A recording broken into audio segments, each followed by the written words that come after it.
Hey guys, good morning, good afternoon, good evening, wherever you are and whatever you're up to. Welcome to a new vlog. I haven't stepped out of the home, out of my colony at least, in the last 1 week. Except for one time when I just went to a medical shop to get some stuff. And that's when I noticed a lot of people are on the road, a lot of traffic. I'm slightly confused if the lockdowns ended and people are free to go, or 33% of IT companies can have their staff back, construction, electrical, hardware shops are open.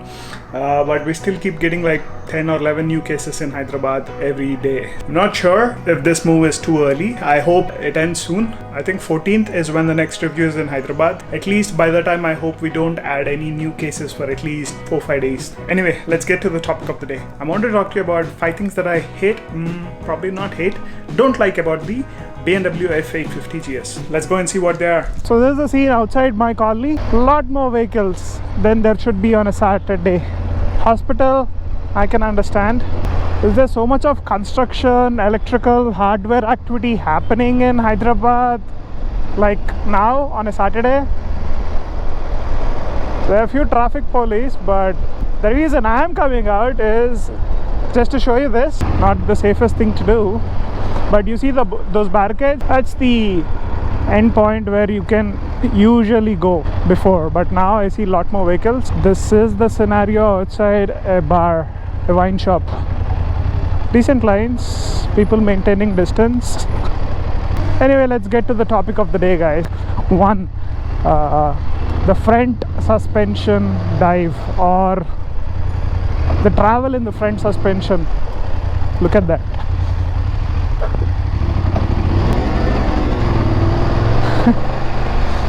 Even that guy was wondering what I was doing. That's the amount of dive this bike has. Not a fan of that, because it's great when you're off-roading. You won't feel much because the compression is high.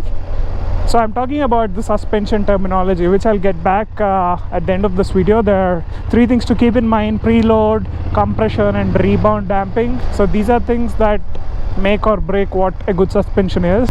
Anyway, the compression on this is too much for my liking.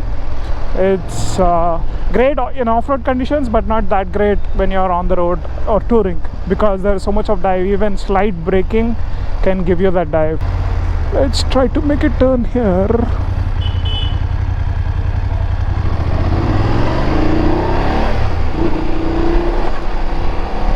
See that? That was a big pothole, like that deep, almost 10 inches deep, and it went over that like nothing. People need to get some traffic manners back once this lockdown officially ends, because a lot of people must have forgotten riding.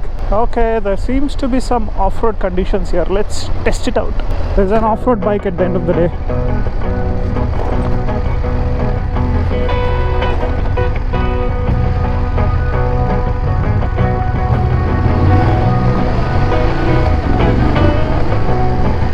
Like, these bumps are nothing for this.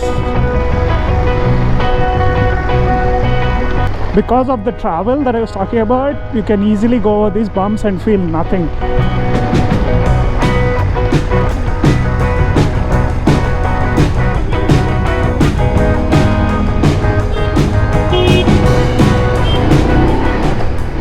Number 2 is just the weight of this bike.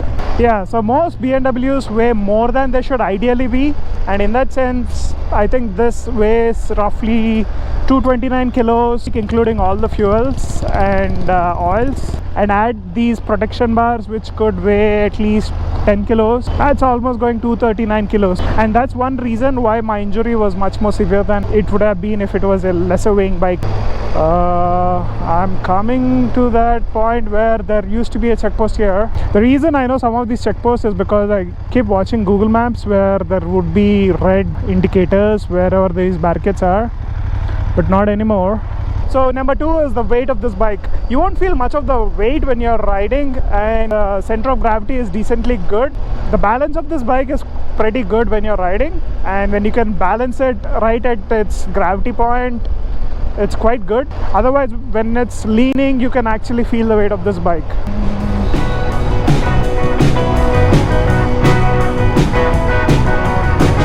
So let's talk about the third point, which is the windshield.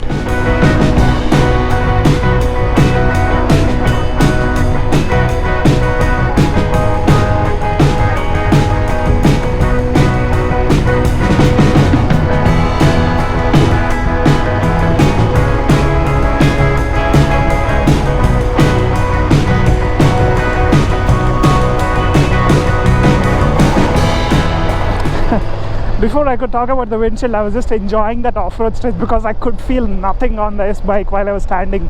I was using my quadriceps, knees and ankles to maneuver the bike, and the handle was just to do slight maneuvers. In that sense, that felt great. I've been watching Chris Berg's off-roading videos, and I think that is something pretty useful right there. Anyway, so the third point that I want to talk about is this windshield. It's a small nitpicking thing, but if you go to this video, you can see the difference between the stock windshield and the new windshield that I have on this bike. The difference is quite a bit, guys. Stock windshield that they give on this bike for my height, which is around 5'10",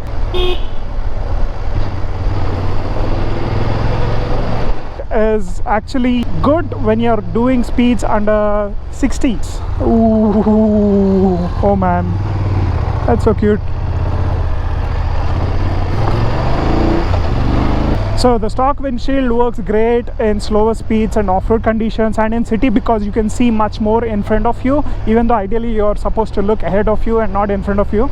In that sense, it works really well there, but when you're touring, you get a lot of wind blast, and it seems that windshield is doing in fact quite the reverse of what it was supposed to do in directing more air to your neck and your face. In that this windshield is much better.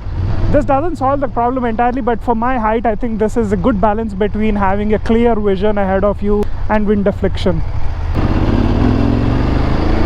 You can play with the clutch quite a bit if you get to know the bike. The fourth thing that I actually don't like about this bike is the quick shifter. So it has a quick shifter that enables clutchless upshifts, but it's not a blipper in the sense that you can't downshift without using the clutch. You can, but that's probably not ideal to do so because it was not meant for that purpose. Like, it works brilliantly at a certain RPM and certain speed. In that sense, it's not super accurate, but when it works, it feels great. Not that this bike would need a quick shifter, but it's just that much more comfortable. Quick shifter is a hit and a miss. And coming to the final point, that would be actually the sound of the engine.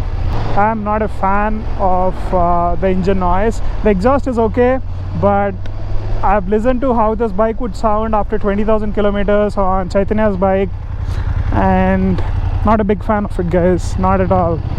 It just sounds too rough. So the fifth point would be the engine noise. Like, can you hear? Seems to be some activity happening here, like construction activity. Oh, they're finally drying up this lake and clearing it. Good job, guys. This was a beautiful lake like 10-15 years back. It became such a big mess because of all the houses nearby. See, the quick shifter is not great when you're downshifting. I wanted to do that much faster. So yeah, the sound of the engine would be the final point that I'm not a big fan of. Twin cylinders can sound beautiful. Whoa, a lot more people here.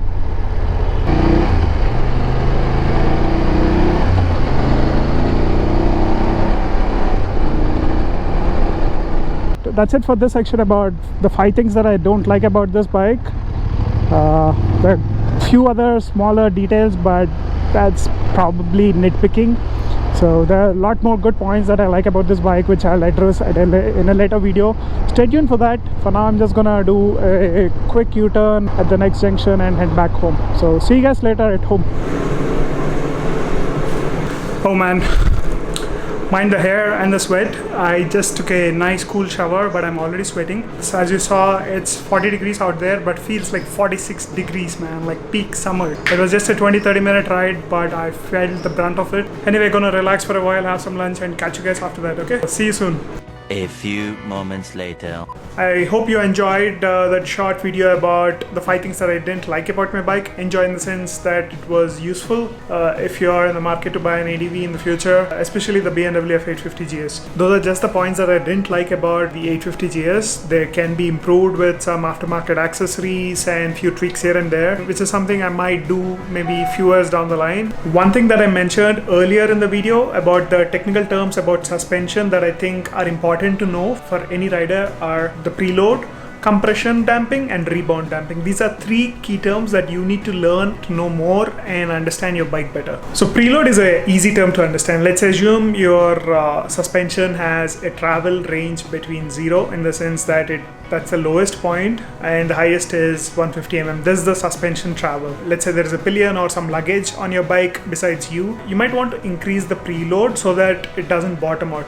You might have seen a lot of cars with lots of people in it bottom at the rear end, which is not a good thing because you can scrape the car, it can damage the suspension. So what these bikes can do is increase the suspension height slightly by few mm so that it's at its highest level, and when you add more weight, it comes to a normal level. You can do this by even increasing the tire pressure. That's why you see in some car higher tire pressures with more weight. So that's what preload is about. Talking about compression damping and rebound damping, watch this video of my street win like long time back. I think when we're doing the lay ride, you can see how the suspension is moving up and down. Compression damping is a term which is used to explain how much the suspension can go down. Imagine if it's a stiff sports bike, the compression would be very little. In that sense, the suspension would be so hard that it would go down very little. This is very important for a good handling bike, but when you're touring, when you want to glide over bumps, you want more compression at its highest level. So that's what compression damping is about. And similarly, if you notice that video, the suspension, once it goes down, it has to come back up again. And that's what rebound damping is about. So let's say you go over a bump. If you have high compression, the suspension can go down much more so that you as a rider won't feel much of it. But once the bump is crossed, if the wheel doesn't come back up so high, that's when the rebound damping is high. So for my straight win, the compression damping and rebound damping were decently high. In my BMW F850 GS, I think the compression in the front suspension is much high and the rebound is also low. Rebound damping is low because it comes back high. So that's an important thing to keep in mind. So those are the three terms that I wanted to talk about the suspension. Hope it's helpful. Let me know what you think in the comment section, and I hope you enjoyed this video. I know a lot of people are coming out, but I would still say give it 10 more days, guys. Please stay home because we still have some cases coming up. You don't know who and where it can come from. Please stay safe, and that's it, guys. Hope you have a great weekend. Thank you for watching. If you're watching this in the night time, have a good night and take care, and see you in the next one. Bye bye.